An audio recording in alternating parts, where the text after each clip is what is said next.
Hello, St. Thomas Academy, and welcome to this special edition of the Cadet Football Show. I'm your host, Mike Maxwell. To my left, as always, is our head football coach, Travis Walsh. Welcome back to the show. Thank you. Happy New Year to you, and Happy New Year to all of our viewers out there.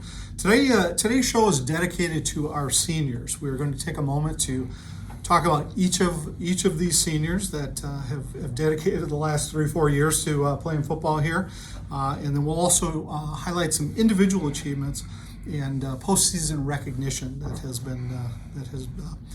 been since the state championship game. So let's talk about that a little bit first here. It's been a little over a month, right? Yeah. Seems longer than that, but have you had a chance to reflect a little bit more on the season itself and what it meant to you? Yeah, it's not just that, but you get a chance to talk to almost all the seniors. I haven't been able to connect with all of them, but I think of the 29, I think I've sat down and talked with 25 of them. You just try to get a feel for what did you like, what didn't you like, how could we get better, and overall, just you kind of say your goodbyes in a way because it's the last time you're really their coach, Right.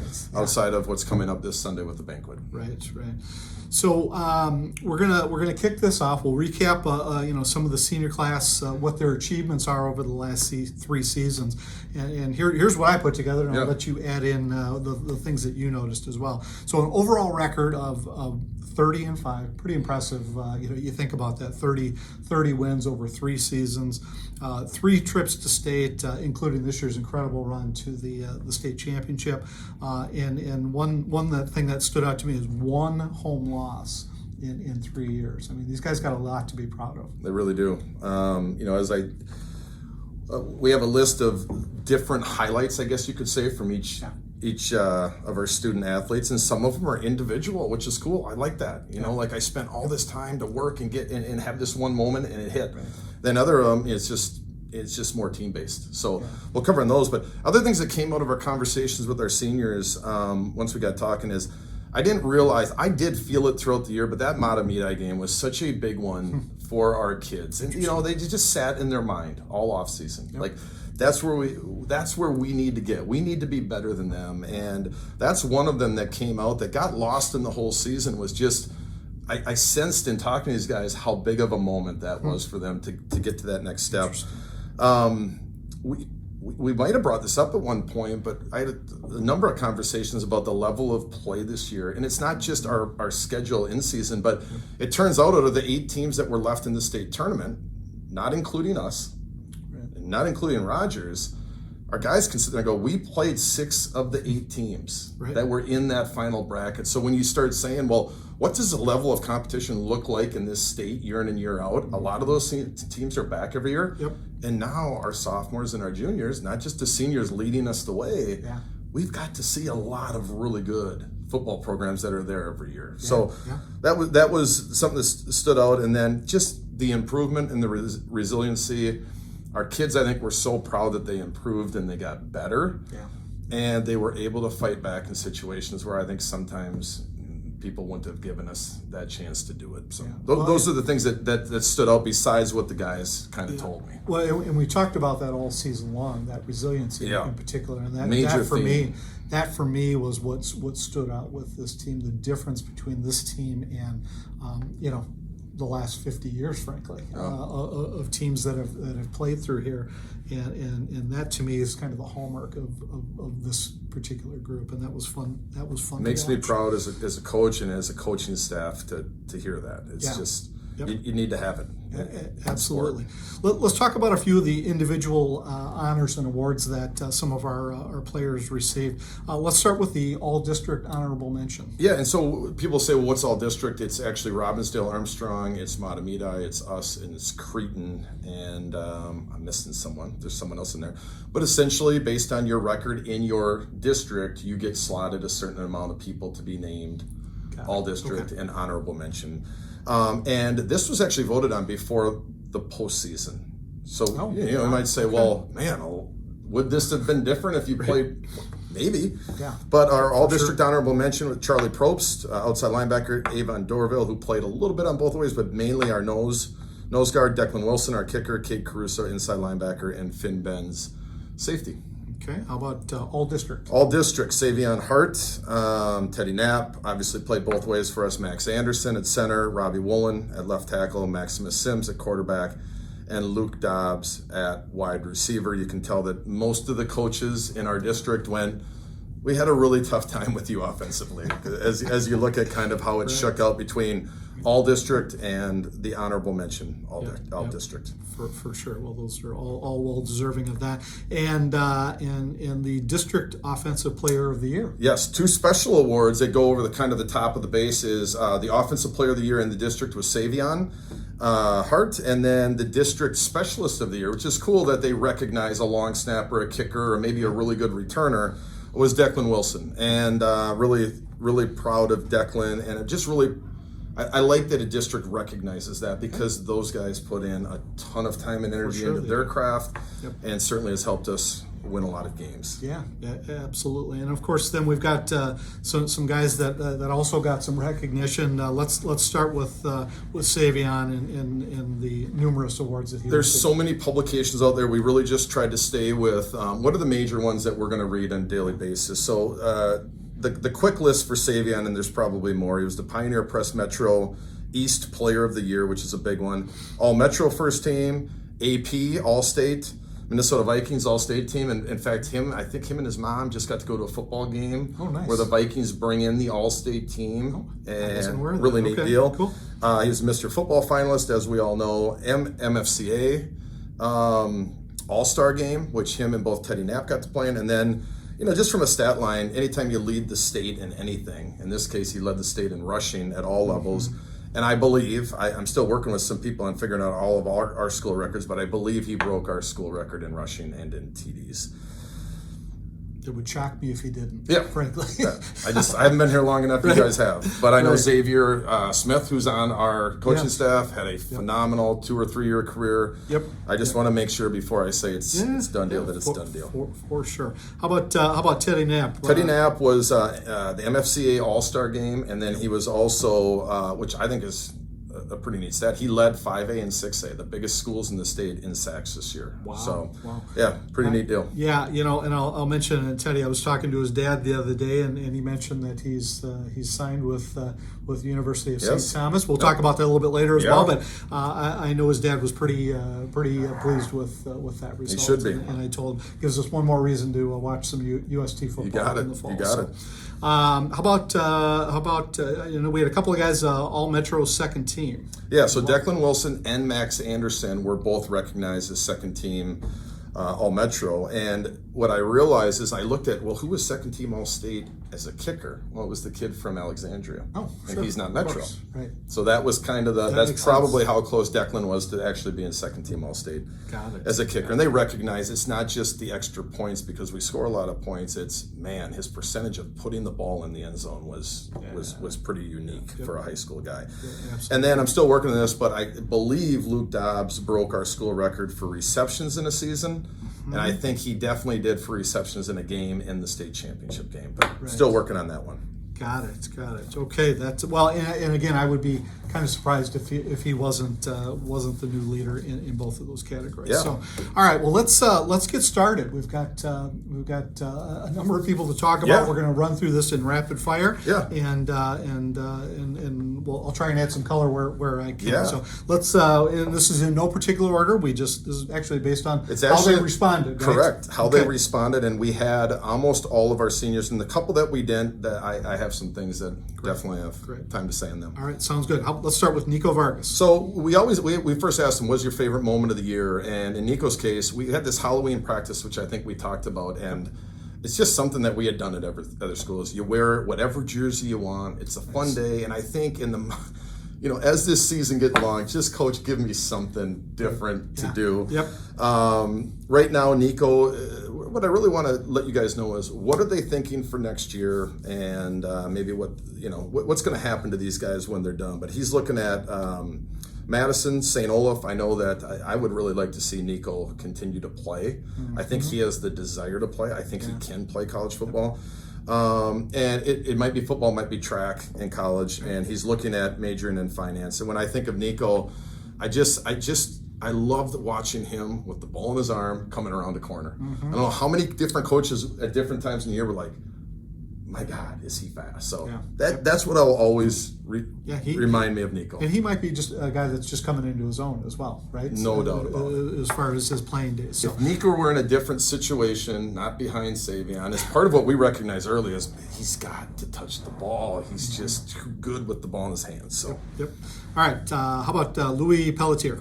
So Louis' best memory, and this will come up a couple different times, is the comeback against Alexandria, and I think that's is that what it's called now? Well, I guess it's beating Alexandria, but a couple other people just put the comeback, right? Which it would be hard to argue with that one. But Louis look at more of going maybe Division I route in terms of school, your Kansases, your Minnesotas, maybe in Iowa, and kinesiology. And I think what's interesting to note about him and both Cody Packer, who we're going to talk next, also looking kinesiology. You get these guys that get injured in high school and have to work through a rehab process. Sure. And all of a sudden, well, what becomes maybe something I would be interested in doing it? And I saw it pop up with both of them, which I thought was pretty neat. But when I thought about Louis, he was steady. We would put him at outside on this side, and then we'd put him over here. Yep. We asked him to do different things. He's coming off injury. I remember we didn't even have him early in the season, and he just continued to improve and get better. Yeah. It's kind of the story for a lot of guys. All right, you mentioned Cody Packer already. Let's move on to him. Cody Packer is just, when I think of football, I just think of he's the most football-y type guy that we've got. There's this website out there, this maybe it's a Twitter thing, but it's called The Last of the Fullback. And I think of Cody every time I think of what we know as the fullback classically. Sure. It's kind of leaving the football world. Right. But Cody's going to go to St. Olaf College. He is going to play down there. Really excited for him. Great. And as we said, looking at studying kinesiology. Okay. And what was his favorite memory? Walking out of the tunnel at U.S. Bank. Perfect. That was it. Love not the wins, not the losses, just being in that tunnel and coming out with his buddies. That's awesome. All right, let's move on to Hunter Carver. The midnight homecoming game is what he said. And that's another one when you get through this whole year and you look back at, my God, I was sitting in this room actually at about 10:30 deciding if we were going to play a game, is what stood out to him. You know, I think he'll end up either one of the academies. His brother is at Miami, and Hunter's told me that he has a walk-on opportunity maybe there. Okay. But I think football is in his future, and I don't know if Hunter would have said that prior to this year. But I think he also is looking at maybe a business degree as he moves forward.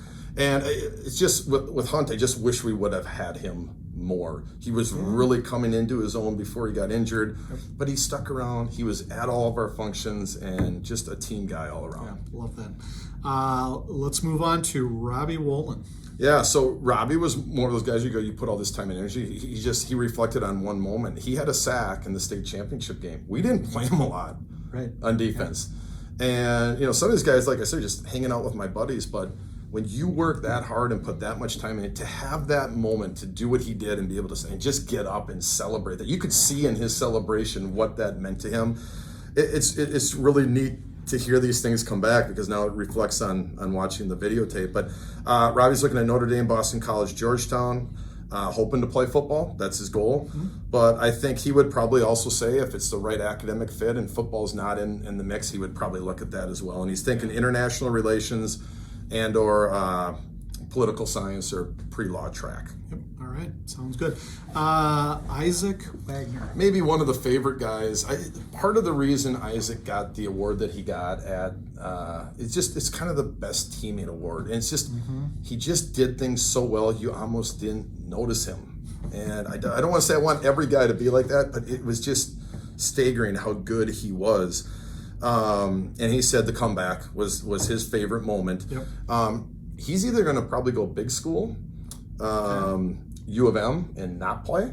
Okay. But he has Platteville on his radar. He's an engineering guy. Okay. It's one of the only engineering guys we actually have on the list right now. And I'm encouraging, I'm saying, selfishly, I would love to see him go because I coached at that level and I know he could be really, really good. But he also put, hey, I might do Clay Target in college as well, which is a club. Got some options. Got some options. I love it. Yep.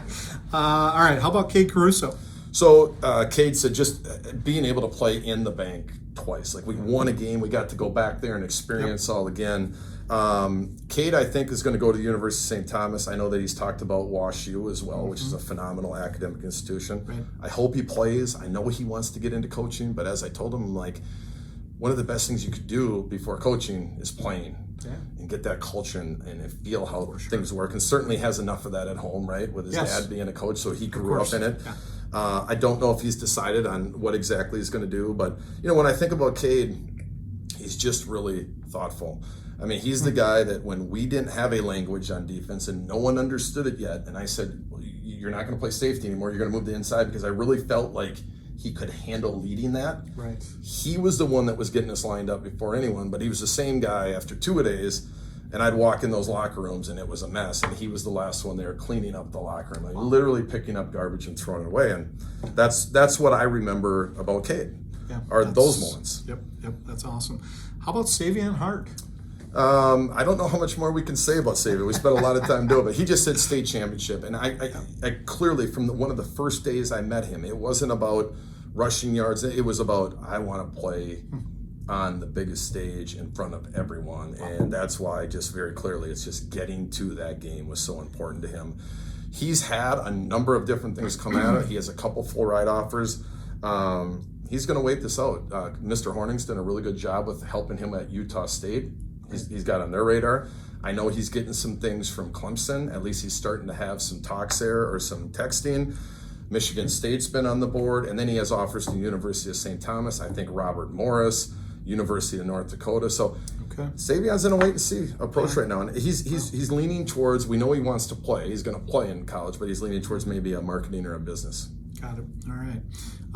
Maximus Sims. You know what? These are the ones that I like. This is someone who's willing to reflect. He just said, just being with the team at the bank and performing the way that we did. Just the overall thought of, wow, what an experience for me. Yep. And Max is set to go to Mankato State. I think it's a really good situation for him. It's a high level of football. I think they did a good job of figuring out who's there right now, what does the pool look like with other kids they have in the program, what other freshmen are they bringing in, and their coaches reach out quite a bit, just saying, hey, just want to make sure we can come up and see Max and do that type of thing. But he also, another guy that I think is looking at kinesiology, something like that. And really, what you're really kind of saying in some of those realms is, I want to stay in sport. Even when I'm done, I want to be working with athletes. Yeah, that's awesome. I made a note here as well. I love a player, and not to diminish what everybody else said, but a guy who talks about the team. And I'll just add with Maximus, he grew a ton this year. Yeah. And I was just really impressed with his growth throughout the year. So many of our coaches just went, we knew what he could do. And we talked about this many a time, but his football IQ, I've said many times, is through the roof. Yeah. He led that team. He had a calmness out there. Just the way he went on and off the field at times, I think was just what we needed. And just really excited for the year that he had, and I think he was too. Yeah, absolutely.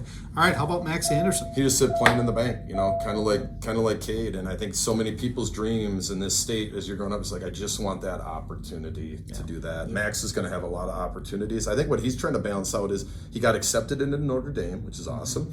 He got accepted into Georgetown. And I think Holy Cross is also still on the radar. So I think when it comes down to it, it's going to be, I got to pick a school, and then I got to figure out if the football opportunity is there. It's definitely going to be there at Georgetown. Yep. If Holy Cross happens, I'm assuming it will be. And then it really comes down to Notre Dame, and if you're going to have an opportunity there. But just a dominant force in what we needed to be on offense. Leader, ran all the line calls, everything. Just awesome. I think he was underrated a little bit overall. I think he had a great season, but it didn't seem like his name. Just as I'm reflecting on the season, his name didn't get mentioned a lot, but he was a dominant part of that. Welcome to the O-line, right? Yeah. Welcome to the O-line. You do all the dirty work, you lead, you do all the things behind the scenes. Yeah. And you can say that about all the linemen. There's no doubt about it. So. And Max is looking at getting into the pre-med track is what he's thinking. Good. All right, how about Andrew Zach? So there's 2 or 3 guys in this list, when you sit down with them after the year, you almost want to apologize and say, you know what? I had this vision for what your year was going to be, and he was a position move guy. We moved from D-line to O-line, and I didn't foresee in any situation that we would stay completely healthy all year in the O-line. Like, this is a guy that we're going to need to play some significant reps for us. And without getting too far ahead, playing in the U.S. Bank, again, kind of stayed on that theme, just being there. But, you know, I don't want to say I apologized to him, but I just said, you know, I really thought with the move we made to O-line was going to be the best thing. It was going to get you in a spot where you're going to be able to play more. We stayed really healthy. And, you know, he's got this great smile. He's like, Coach, it's no problem. And what happened actually halfway through the year, not halfway, more towards the end, he just came over and said, Coach, would it be all right if I did some D-line stuff? I'm like, yeah. He goes, I just want to be with my buddies down at the D-line. So we pushed him down there, and he ended up doing indie time there with the understanding that you still had to be a scout on the O-line because that's where we needed you. And he was just a really gracious with all of that. And he's thinking University of North Dakota or Oklahoma, which both must have. I know North Dakota has good aviation, but he's looking at the aviation route, which is pretty awesome. Yep, that is. How about Tristan Leidig? Tristan said Cretan CDH game. Which, you know, you kind of forget about the TCO thing and all that. And that's what's so cool about what stuck out. I know what stuck out to me with him is we were in one game and he ran an ISO rep. And it sounded the way an ISO rep should sound. And he just absolutely splattered this kid. And the whole sideline went crazy. But Tristan's another guy. You know, we got to a point in the season where we had some injuries at fullback. Cody was ailing some things. Deebs had a concussion. We're like, we kind of had a tryout week, trying to figure out who that next fullback would be. And I remember Tristan, you know, got a little bit of an opportunity, but you only have so much time to make that decision and roll. And we talked about it, and he talked to Coach Marks about it. He's just really disappointed. And something that will always sit with me, he said, you know, I just want to play a game in a meaningful rep. Okay, I want to be in there when it's all on the line and run that ISO. You know, I just don't want to go in there at the end. And I got to continue to remember that. We all have to remember why we do all this. But what something like that can mean to someone. And it was awesome. We got to talk about it. He talked to Coach Marks about it. It's just, I love that honesty. It's just, I work all this time. I want one shot at it. And he got one shot, and we went with someone else. But you know what he did really well? He handled the rest of it. Awesome. Nice. And so proud of him. Thankful for him. He's going to go out to Hampton Sydney College, wants to play rugby, and he's big into history, and it sounds like this school has exactly what he wants from a school standpoint. That's awesome. How about Brendan Gerber? Gerb's being able to come back and play again. You know, we thought it was over. We had tears. I know he and Coach Marks had tears trying to explain, like, I want to play, I just don't think I can play. And it was sit downs with moms and dads and doing all that stuff. So I'm just so happy that at some point he knew he was ready to play, and then he made that really tough decision. I thought the tough decision was to go, I'm not playing. I said, it's not always what you want in life, right? It's what do you need to do right now? And he made that choice, a really tough choice as a 17 or 18-year-old. That will serve him for sure really well. But he also, aviation, most likely North Dakota, but I know a couple other ones have come on, Oklahoma State and Embry-Riddle. And I don't know if he couldn't play football, but maybe there's other club sport. He did not list it. Got it. Okay. How about Charlie Hanasek? Hanno, just tough. I remember the first times I talked to him, we're down in the basement. I said, you know, I think we should really move you to D-line. He goes, Coach, doesn't matter to me. Like, wherever you need me, I'll play. And it's just, you could just tell it's kind of what the family has been around. He's just, boom. And he played injured. A lot of people don't know that. He played injured most of this year. I think he got healthier by the end, but there was a stretch where he was really, really banged up. He's going to the University of Montana, construction management, and it's exactly what I would think of him based on the way he does things. You know, he's going to love it out there, no doubt. And what was his favorite memory? The comeback. The comeback. The comeback. Okay. Of course. And you know what I love was the first time I ever met his dad, you know, he ended every text and everything with take state, you know. And I'm just like, I'm walking in the door like, I don't know anything. Take state. I just want to win a game. I just want to win that first game. Right? But that was the focus there, and it's cool. You need that. Absolutely. How about Emmett O'Keefe? So best memory is we had to put him in at the end of the Jefferson game. It was a mad scramble. We ran out this rogue punt unit. It was it was kind of our backups, kind of our Bs, we call it, kind of our 10th graders. And we're looking around like, well, we don't want Max Sims out there. And Emmett had been punting, and he runs out there. It's a snap over his head. He scrambles around, right. picks it up, Yep, and I does a remember. makeshift kick. And it goes back to what Tristan's. It's like I was in there doing something and I made a great play. Like that's what you Yep. remember. Yep, And for sure. Emmett, I had a similar conversation with him as I did with Andrew Zach, which is we moved him to D-line. I really thought by looking at him and watching him move, I'm like, that is the spot based on what we do defensively, and it just never came out that way. Right. And at some point, we had to start moving him back to inside linebacker for some scout stuff, Right. and then moved him back there. And at some point with both these guys, I just went, if that's where you want to be, we figured out where this team is right now, and this move is not going to hurt us at this point. And they were just both really good with playing their role this year. And if you don't have that at some point, we're not going to do all this stuff that we did. So very thankful for him. He, again, is looking at bigger schools. So a Kansas State, in Oregon. And he said, hey, I'd love to be able to play club baseball or something, but hasn't figured out where he's going yet. Got it. All right. Or what he's going to major in, I'm sorry. Got it. How about Patrick Fay? P. Fay, the rain delay, when we were in the building, he says, so just hanging out with my buddies during the rain delay with no one knowing what the heck's going on. It's so neat. The thing that sticks out with me, and he's looking Creighton, Maine, St. Thomas, and looking at business. But the thing that I'll remember is every day he was always one of the first ones to come down. I sat in that coach's office. They've got the windows. We had our practice plans there, and I'd be sitting there writing notes, and I'd look over, and he just kind of diligently, he was just there kind of studying everything new that was on there. And I just, for a guy that, again, if P. Fay and Andrew Zach were back next year, they'd be starters for us. And you look at how blessed we were to have these big bodies in this program. Man, what I wouldn't do for those two guys to be back on our O-line next year. Sure. But he prepared like he was a starter, and I really appreciate that. All right, let's talk about Teddy Knapp. I'll just say the same thing I always say. He's going to St. Thomas. He's looking at business. His favorite memory is just, again, hanging out with my buddies in the locker room. Yeah. That's it. I see that with a lot of our business guys, right? Because they're used to connecting, right? And being in groups. Yeah. And but more than anything, I'll say the same thing I said about Teddy from almost the first day I watched him on defense. He was just destructive. He was just so hard to block and wiggly, and he's just destructive. Yep. All right, Patty Emerson. The Robin to Teddy, right? The Batman and Robin. But you know what you realized, and we said it a couple times with Patty, and his favorite memory before I get too far is playing in the bank with my best friends. You know, like grew up with some of these guys, but you know, he at times you could say, Teddy was Batman and Patty was Robin, but Patty had a game where he had 3 sacks and he had a couple of really big time plays for us with turnovers. He's looking again going big school. Most recently, he's thinking Iowa, Indiana, or Miami of Ohio, and he's thinking again business, marketing, finance, that type of thing. But I just remember him making big plays in big moments. Yeah, for sure. Luke Dobbs. Just so proud of Luke. His highlight, and it was his best game he probably ever played football, but was the state championship game.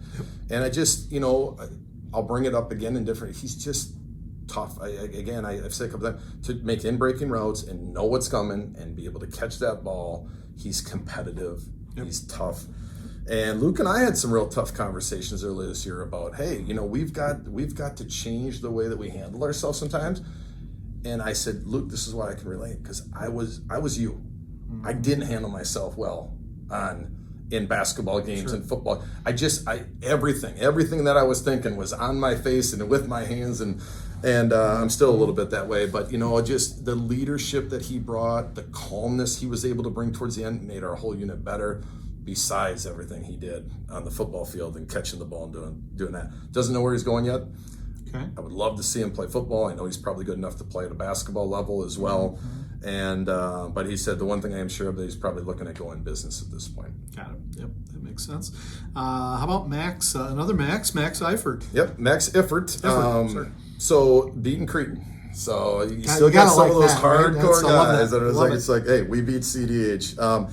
He's looking at going to University of Minnesota, the College of Biological Sciences. He actually plays volleyball here as well. and he wants to play club volleyball Nice. in college, Nice. and he's looking at biochemistry. He was the spiritual leader of our team every day, almost every day. Now, he got hurt. He had a shoulder injury. He was out for the bulk of the time. He got to come back at the very end and pad up for some of the state games. But every time we ended practice with prayer and intentions, if he was there, he was the one leading it. Great. And that was Love his, that. amongst being there for us, he was the guy that led us spiritually. Love that. How about Sean Happy?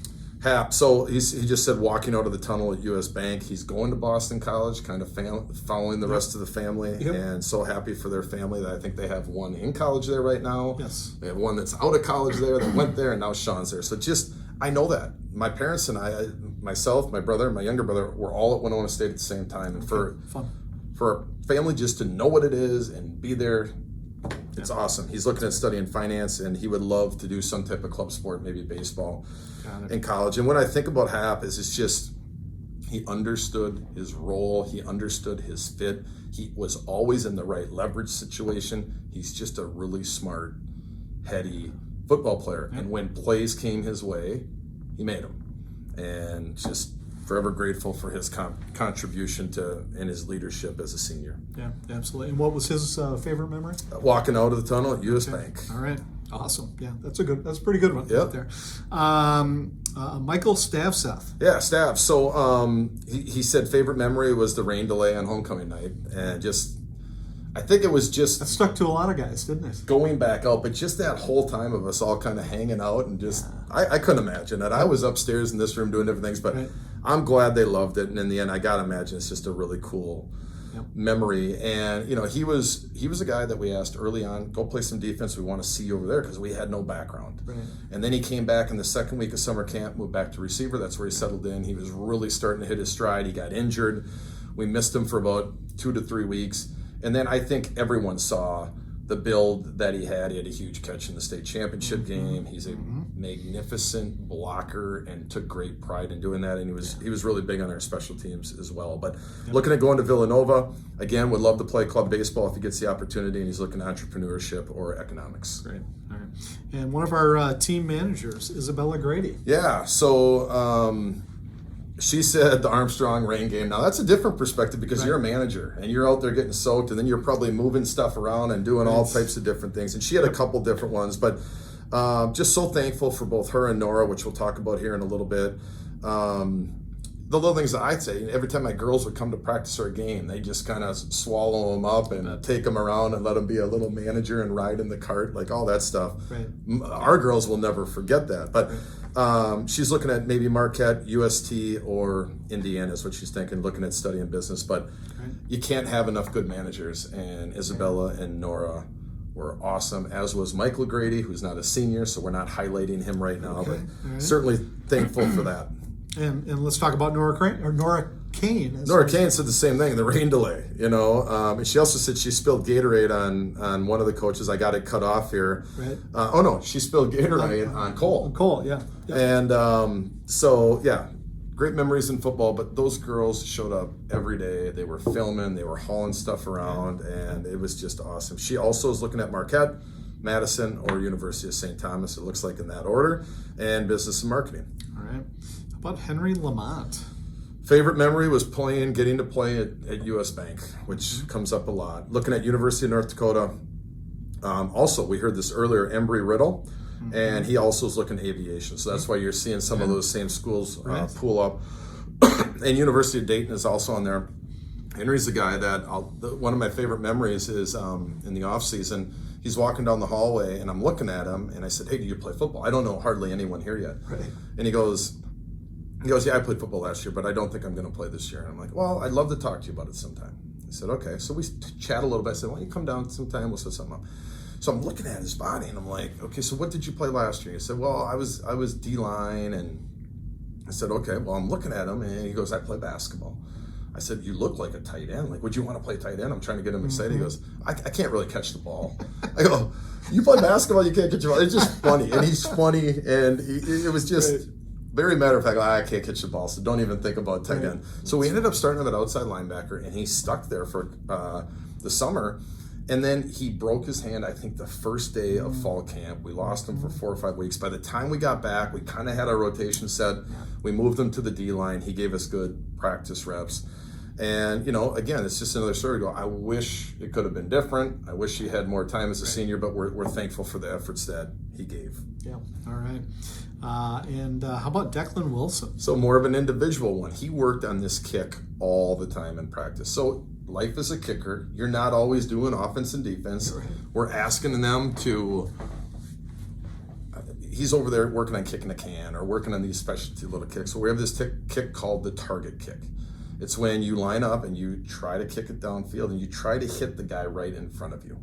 Hard. Got it. Yes. So then if it doesn't hit him, it just turns into a squib. Right. And we called it 2 or 3 times this year. Well, he finally got that one to work.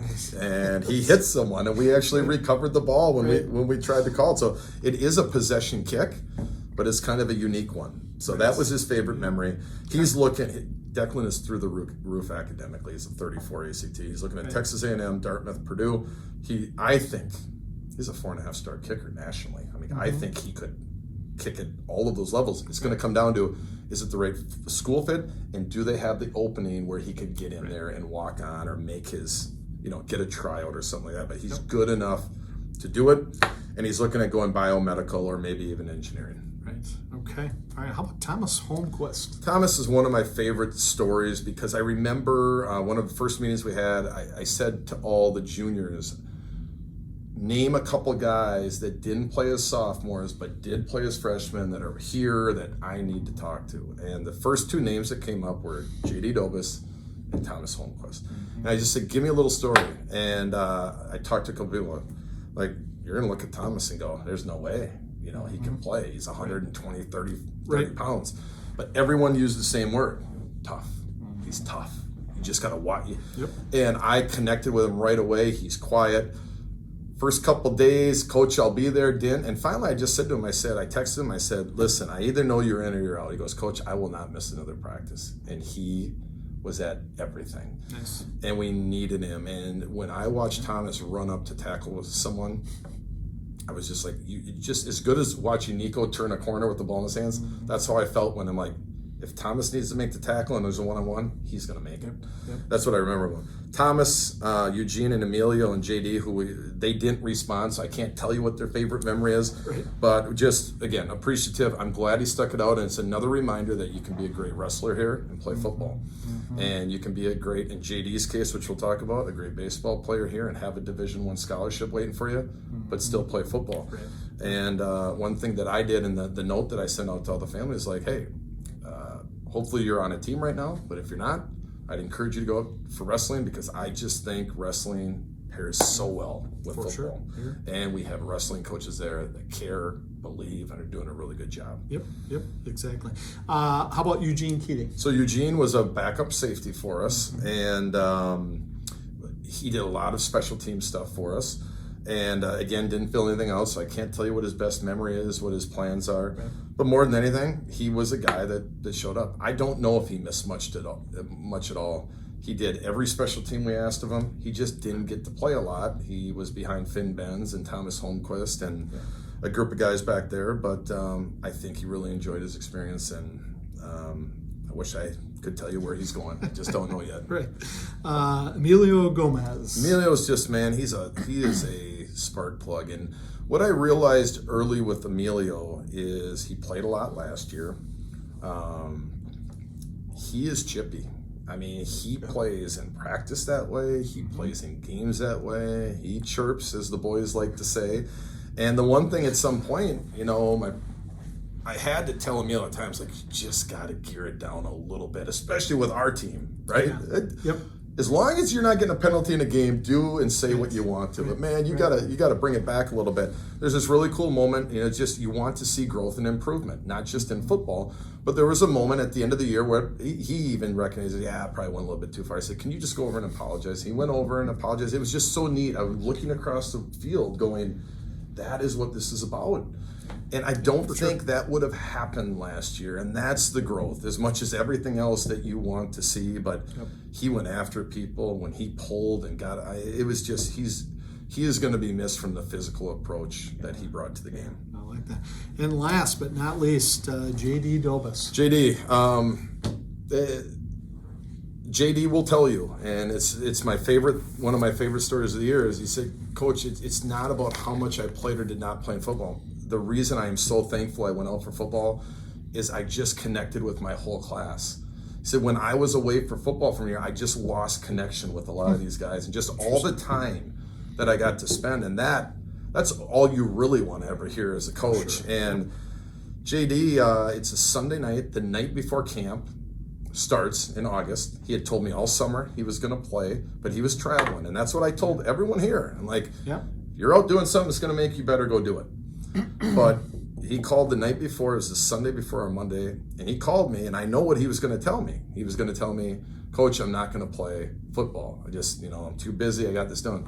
We got into talking a little bit more, and by the end of it, he goes, "That's it, Coach. I'll be there tomorrow. I'll be there."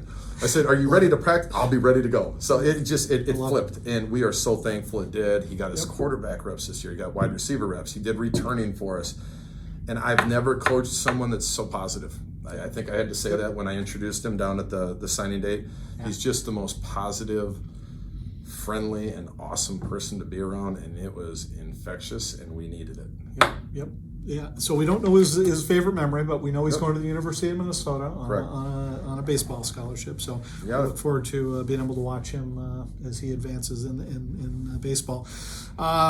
So, Coach, we did this in anticipation of the banquet coming up this Sunday. Tell us a little bit about what that looks like and what you expect to have happen there. Yeah, and part of the reason we did this was really in a banquet setting, it's hard to do what we just did. Yeah. To say we're going to take what is going to be about 45 minutes while all these people are sitting there. I wanted to recognize them. I wanted to make sure that it's something they could reflect on. It's not just a memory at a banquet.